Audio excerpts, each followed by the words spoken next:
बिस्मिल्लाहिर्रहमानिर्रहीम। मुख्तसर तज़किरा औलियाए सिंध। अब कराची में हज़रत बाबा साईं वलायत अली शाह कलंदर का मुख्तसरन ज़िक्र करते हैं। आपका इसमें मुबारक हाफिज़ नूर अहमद अंसारी, लेकिन बाबा वलायत अली शाह कलंदर के नाम से मशहूर हुए। दिसंबर 1947 में आप दरगाह हज़रत ख्वाजा निज़ामुद्दीन औलिया में तशरीफ़ फरमा थे कि इशारा हुआ कि अब तुम्हें पाकिस्तान जाने का हुक्म जारी हो चुका है। इस इशारा पर आप शहर कराची तशरीफ़ ले आए और मलीर सिटी बहावलपुर हाउस के नज़दीक सकूनत इख्तियार फरमाई।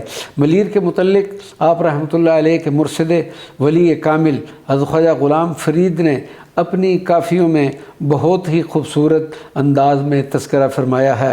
ख्वाजा साहब के नज़दीक ये मुकाम इसलिए भी रश्क फ़िरदौस था कि यहाँ उनके महबूब का मस्कन बनेगा। मलीर क़याम के दौरान आपने हज़ारों की तादाद में बंदगान खुदा को इल्म व हिकमत के रमूज़ से आशना फरमाया। हज़रत बाबा साईं वलायत अली शाह कलंदर ने 1958 में इस दार फ़ानी को अलविदा कहा।